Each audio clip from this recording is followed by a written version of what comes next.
Olá, seja muito bem-vindo. Lá pelos meus 15 anos, eu achava um pouco curioso, aliás, bastante curioso, ir ao teatro, olhar para o programa do espetáculo e ver quantas pessoas que eram necessárias para levantar uma produção.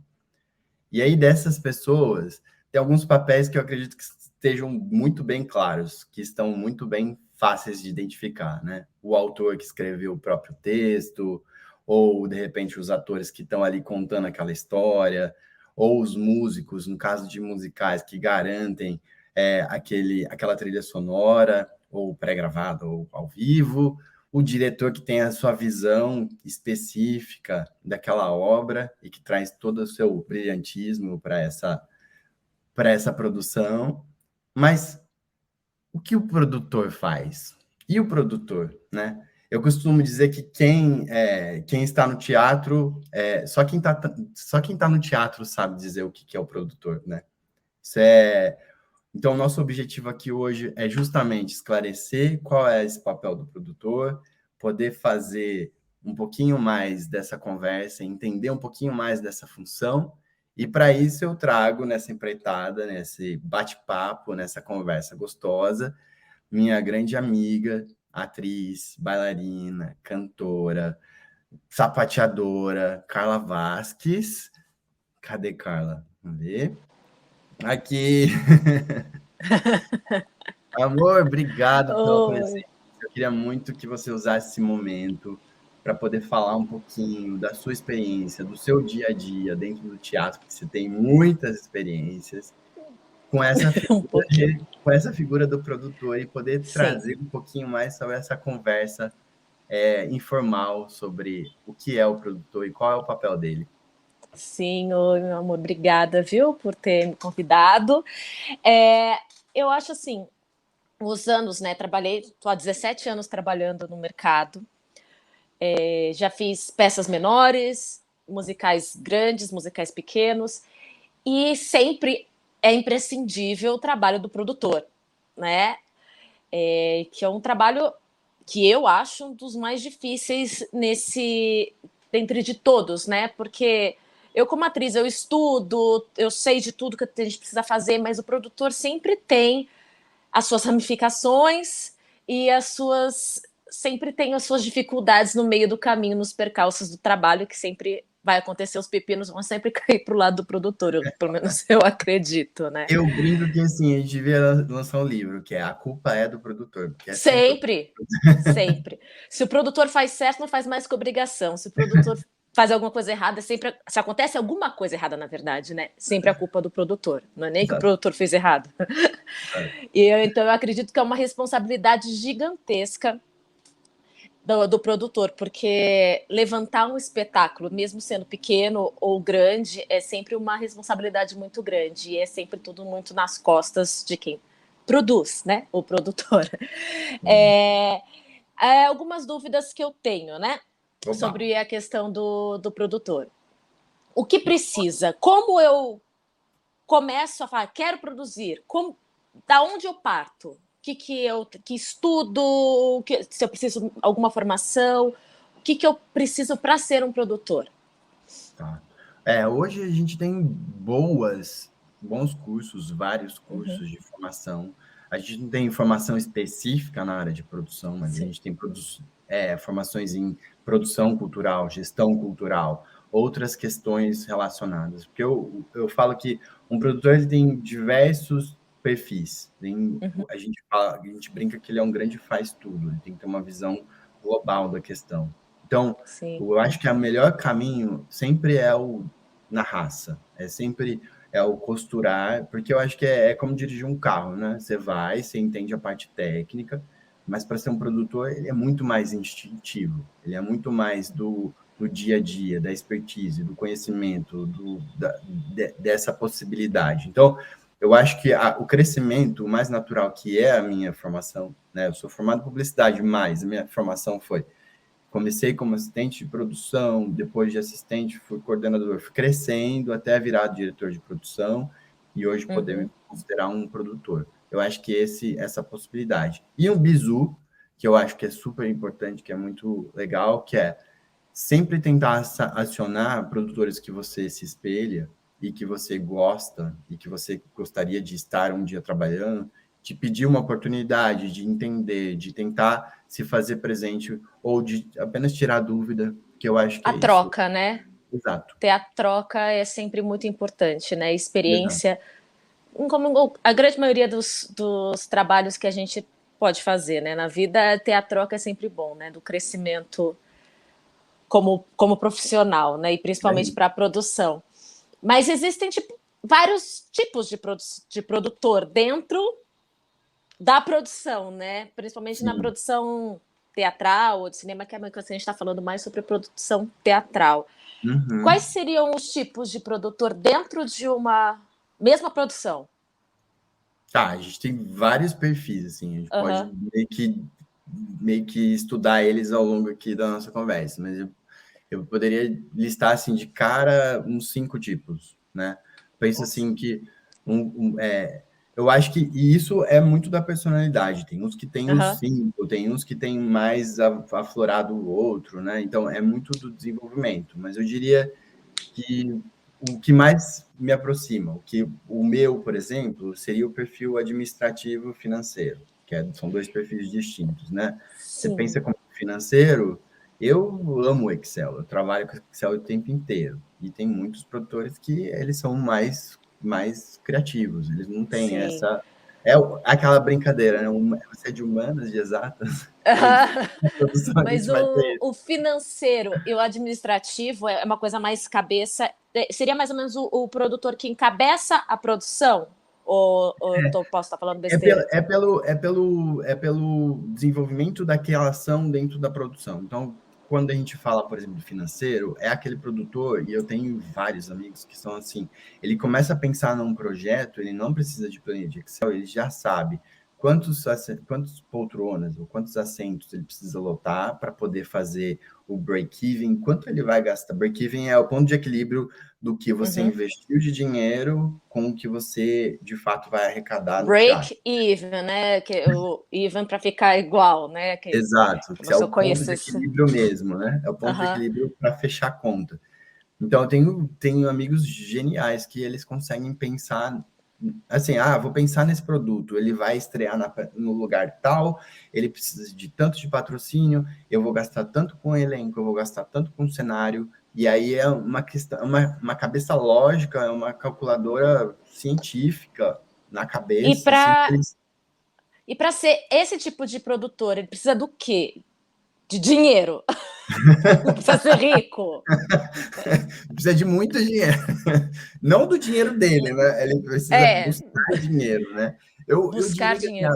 se a gente pegar a figura do produtor, a figura mais importante de um produtor é o relacionamento que ele tem, que ele Uhum, cultiva e que ele constrói.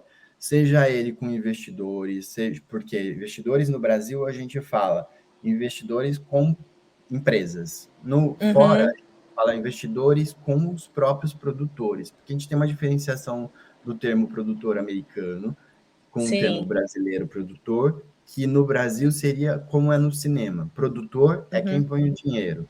No Brasil, produtor é quem produz e, quem produz. eventualmente, busca o dinheiro, né? Isso é muito cultural do país, né? Sim, De cada extremamente país, né?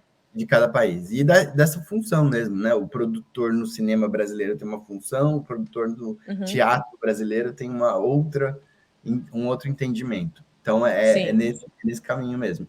E na parte administrativa, é muito mais também o que eu faço hoje no dia a dia, que é pensar o projeto na pré, inscrever nas leis de incentivo e buscar essa pré-produção, entender esse projeto no todo para inscrevê-lo e fazer com que ele seja executado da melhor maneira possível a partir do momento que o dinheiro entrar. Então, é muito mais a parte burocrática que muitos produtores têm conhecimento, mas não gosta muito, né? E esse Não é tipo de produtor administrativo e financeiro, ele precisa estudar muito bem as leis de incentivo, né? Então, existem cursos para isso também? Alguma coisa do tipo? para sim e você? não. A gente, Sim e não. minha sócia Mariana Ximenes, eu amo que ela fala assim, na instrução normativa, nas leis, a gente entende, porque no dia a dia a gente fala assim, ó, o que não está no contrato tem brecha. Nas Sim, leis, significa o que não está, só pode ser praticado aquilo que está na lei, que isso na lei. essa questão pública, né? Uhum. O que está na lei é o que eu posso fazer. Se Sim, não está na lei, você não pode fazer, não invente. Então, é uma parte jurídica, né? Um conhecimento jurídico também desse dia a dia da lei.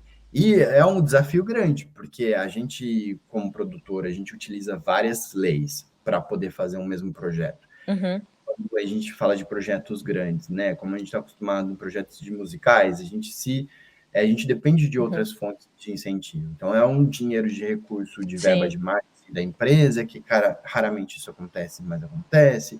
É a Lei Rouanet, é a lei do PROAC no estado de São Paulo, ou no Rio, ICMS Rio, ou ISS, enfim, a gente se ampara a existem. outras leis. E isso é muito complexo, porque só esse ano, É, por exemplo, a Rouanet teve 2 instruções normativas, e tudo vira de ponta cabeça, aham. tudo muda. Não, é muito complicado mesmo. Então, o produtor que trabalha com o financeiro administrativo tem que gostar muito desse estudo de procurar a entender melhor para poder trabalhar e produzir nesse lado, né? Mas Sem existem dúvida. outros tipos. Por exemplo, o criativo, né? Que às vezes é o mais, para mim, seria o mais gostoso. Se um dia eu pensasse em ser produtora, que eu acho um pouco difícil. O que seria o lado do produtor criativo? Olha, o lado, assim, isso todo mundo tem, num espectro Uhum. de Sim, menos a mais, todo produtor tem esse tino criativo, porque claro. quando você pensa, ou você vai pensar na história linda que você quer contar, porque ou você vai ter um produtor ter uma conversa com um autor ou com um diretor. Em muitos casos, muitos autores e diretores, inclusive, são produtores, né? Sim. Então, você tem já esse tino para entender que aquele projeto, aquele produto, ele tem um público e ele tem como Uhum. chegar nesse público. É, e aí o criativo vem para tirar essa racionalidade, né?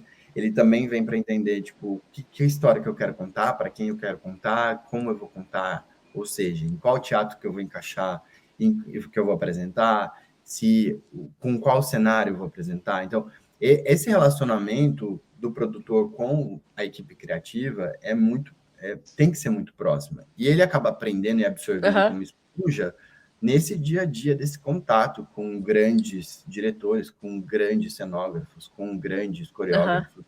E esse tino vai sendo desenvolvido cada vez mais para falar. E tem uma questão que você sabe muito bem, que é eu como produtor vou trazer um coreógrafo para vou montar um espetáculo musical de Bob Fosse e vou trazer um coreógrafo que entende essa linguagem. Então, eu Sim, como claro.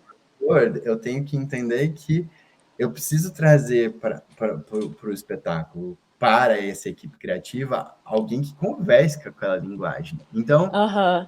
essa orquestração vem do diretor, mas esse desejo de trabalhar também vem do produtor. Então, ele tem que ter É, essa noção. Né?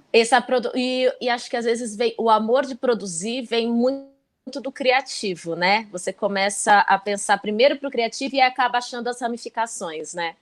Pelo menos eu não Exato. sei, acho que seria assim que você começa a gostar, como você olhou primeiro no teatro quando era criança, a criança, adolescente, 15 anos atrás, né? Na verdade, criança, jovem. 15 anos! Ah, Adorei, obrigado! 15 anos. Há muitos anos atrás, mas assim, você viu e gostou, acho que veio pro. Primeiro, o criativo chegou para depois a gente pensar no financeiro, no administrativo, mas você falou que tinha mais, acho que uns 5 que você podia listar, né? Depois do criativo seria mais um produtor na área de marketing, Boa, né? noção mercadológica, e aí de novo a gente compara os universos, né? Sim. Pensando no universo Brasil com o universo exterior e pensando nesse ramo do musical, que é um ramo que Uhum. exige uma demanda grande de produtores, porque eventualmente Sim. numa produção pequena você tem um produtor que faz tudo mesmo, e aí no Que é outro o você faz tudo, né, coitado. e o promocional marketing, por exemplo, para grandes musicais, ele nos Estados Unidos, em Londres, em grandes potências, ele vem antes, ele vem junto, ele nasce junto com aquele produto, porque se deposita muito. Claro, a gente tem ainda essa mentalidade pré-pandemia, né? Com a pandemia, as compras ficaram muito mais em cima, né? Hoje eu moro aqui em Londres, e aqui a gente tem essa referência. O pré-venda, que era uma coisa espetacular, ele diminuiu por conta da pandemia. Pelo cancelamento dos Claro. ingressos, obviamente, pela própria crise sanitária e pelo momento que vivemos. Então, diminuiu-se o tempo. A pré-venda no Brasil é uma coisa que é muito mais difícil de conquistar. É muito mais difícil de fazer, né? Um exemplo grandioso que acabou de estrear, o Grease, por exemplo, estreou com quase 12 mil ingressos em advance, né? Adiantado.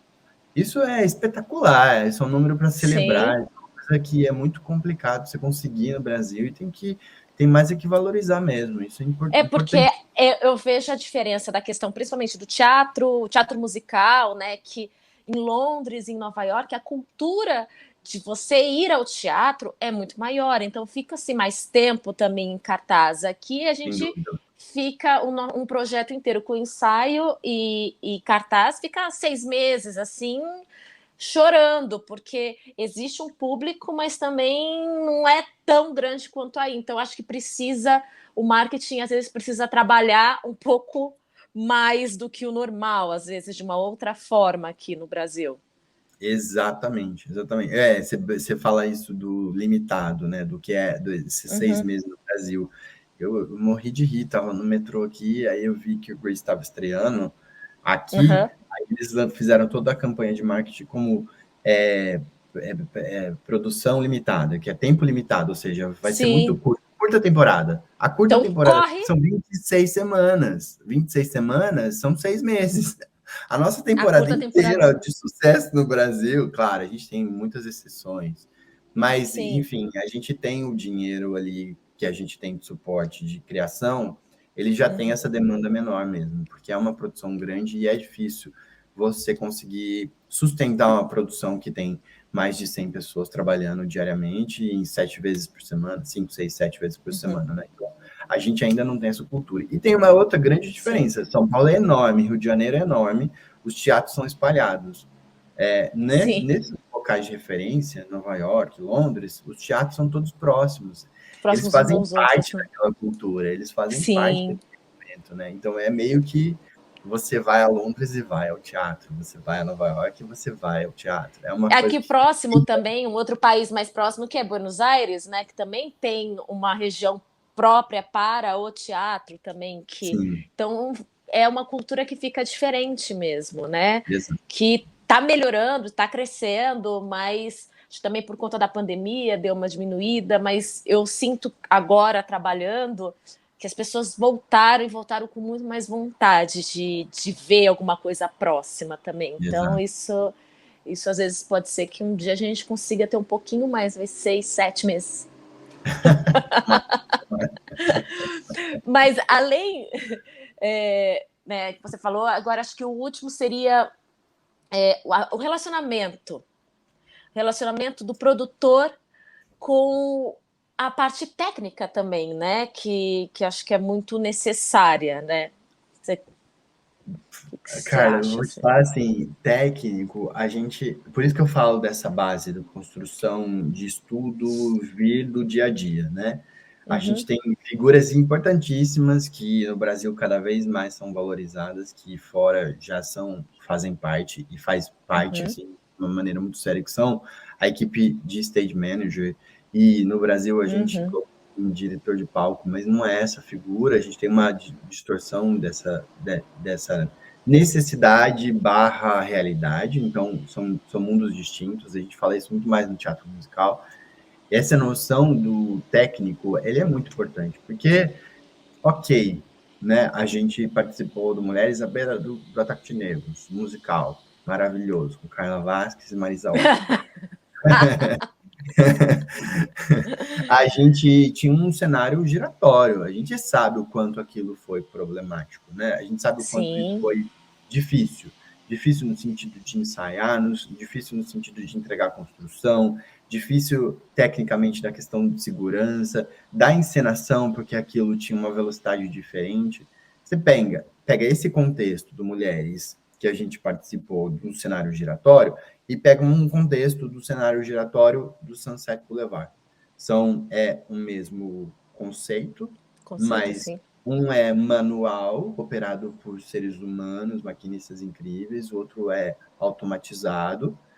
O quanto você evolui de um para o outro. De um tempo Isso para o faz outro, parte sim. de várias questões. Questão de o quanto você captou para um patrocínio, o quanto você conseguiu desenvolver naquele momento a tecnologia que você tinha disponível, o tempo que você tinha de pré-produção, o cenógrafo que você tem envolvido. E acredito que, no caso, são os dois mesmos cenógrafos, se não me engano. Não sabia. Acho que sim. Calma, não lembro. Eu acho que eu fiz talvez tenha falado besteira. Pode ser que sim, pode ser que... Um você trabalhou, o outro não, então Um também a eu gente fiz, o tem... outro não. Mas você vê essa diferenciação. E um foi anterior e o outro foi posterior. Então, você vê essa evolução, essa necessidade de você profissionalizar, entender, disponibilizar, né? Questões que são delicadas, por exemplo, qual Peter Pan tem voo? Como que você vai garantir segurança do ator? Isso tudo, se você como produtor não tem essa noção e você não tem uma equipe que te dá essa segurança para que você consiga colocar aquilo que você na sua cabeça imaginou e que é importante e que você vendeu, porque como produtor você faz um pitch, você vende um projeto, você vende um sonho. E aquilo você tem que cumprir de alguma maneira, seja pela própria obra ou seja pelo aquilo que você prometeu. E então isso é muito delicado, né? Se você não tem essa noção, se você não sabe o quanto aquele palco sustenta, segura em termos de quilos, quantas varas você pode ter de cenário, inclusive quantos quilos você pode colocar em cada vara de cenário, de cena. Enfim, tudo isso é muito importante você ter, você precisa ter esse conhecimento. Claro que você tem uma equipe que vai te ajudar a estruturar, até o próprio teatro que vai trazer essa segurança, mas isso é extremamente importante. Se você não tem esse background, se você não tem essa experiência, é uma coisa que de alguma maneira você compromete, no sentido de que você depende do seu diretor ou do seu para você fazer e você nunca vai saber se você está fazendo a coisa certa. Isso vai por todos os aspectos, no orçamento inicial, na estrutura inicial. Então, por isso que eu falo que ele é resumindo, né, a questão do produtor, por que a gente fala que sempre o produtor pode ser, às vezes, se der alguma coisa errada, é sempre culpa do produtor? Você já está dizendo tudo, porque ele precisa entender desde da quantidade de pessoas da plateia, desde do peso da vara, do criativo, de quem que é o coreógrafo, ser um coreógrafo interessante, da jogada de marketing, de como vai atrair o público. Resumindo, ele precisa saber de muito mais do que um ator que vai lá, decora, entende, ou de um técnico. Ele tem que abraçar tudo, né? Eu acho que isso que faz a grande magia do teatro, aquele aplauso final, ele é, obviamente, para aquela encenação. Então, automaticamente, ele vai para os atores.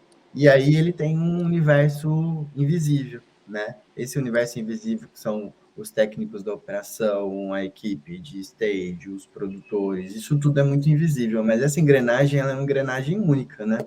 E isso essa magia do teatro, essa magia daquele acontecimento. Então, aquele aplauso, mesmo sendo direcionado para aquelas pessoas, aqueles atores... Reverbera para quem está atrás, reverbera para todo mundo, com certeza. Olha, eu acho que eu consegui entender um pouco mais do que o pouco que eu já entendi, assim, da questão do produtor, mas deu vontade de aprender um pouquinho mais sobre a questão do trabalho do produtor. Bom, eu fico muito feliz, porque de verdade, assim, é um lugar que, apesar de estar aqui é fora da minha zona de conforto, que é o falar, né? Mas eu estou aqui acolhido por você, feliz da vida. Quero te agradecer imensamente por estar aqui. Imagina. Ao mesmo tempo, essa operação aqui também está sendo feita ao vivo, a gente está colocando gravado na internet, mas a operação é ao vivo, então eu queria agradecer aqui meu amado e Gabriel Amato, nossa, ficou um trabalho que está aqui na operação com a gente. Quero agradecer também o Marcelo Matias, que fez o pré-roteiro, que buscou todas essas fontes, possibilidades para a gente poder conversar um pouquinho mais e fazer essa troca gostosa, que foi muito delicioso. Felipe Matias, da Rocco Comunicação, que está fazendo e vai fazer a comunicação e a divulgação dessa live ou dessa conversa, desse bate-papo, e a minha querida estrutura toda, que é a Ike Cultura, por meio da minha sócia Mariana Ximenes e toda a equipe amada que me ajuda o tempo inteiro para a gente poder pensar e falar um pouquinho mais sobre o que a gente faz, o que a gente desenvolve, o que a gente busca. E, assim, não menos importante, queria agradecer também essa conversa, esse bate-papo, ele só acontece porque é uma realização do Governo do Estado de São Paulo, por meio da Secretaria de Cultura e Economia Criativa, e do edital Expresso Direto 39 de 2021. 39-21, porque foi o ano passado, gente. A gente está gravando, faz parte. Eu quero te agradecer, Carla, por esse momento. Eu que agradeço. Obrigada a você por ter me convidado e poder ajudar um pouquinho a esclarecer também, e me esclarecer, porque nem sempre que a gente trabalha, a gente aprende sempre, né? Então a gente acaba... perspectiva, né? O que tá rolando naquela rodinha troca ali com o produtor? Dá vontade de ser um mosquitinho para entender. Eu sempre sou. Foi o que aconteceu. Mas obrigada, muito Obrigado obrigada a por ter me você. chamado. E vocês acompanhem a gente, até a próxima. Se vocês quiserem comentar, falar um pouquinho mais o que vocês querem falar sobre outros temas, outras possibilidades, sigam a gente nas redes da Ike Cultura também, tá passando aqui embaixo. E vai ser um prazer poder fazer um próximo vídeo, um próximo assunto e poder falar um pouquinho mais sobre arte e cultura, que é o que a gente ama. Até mais!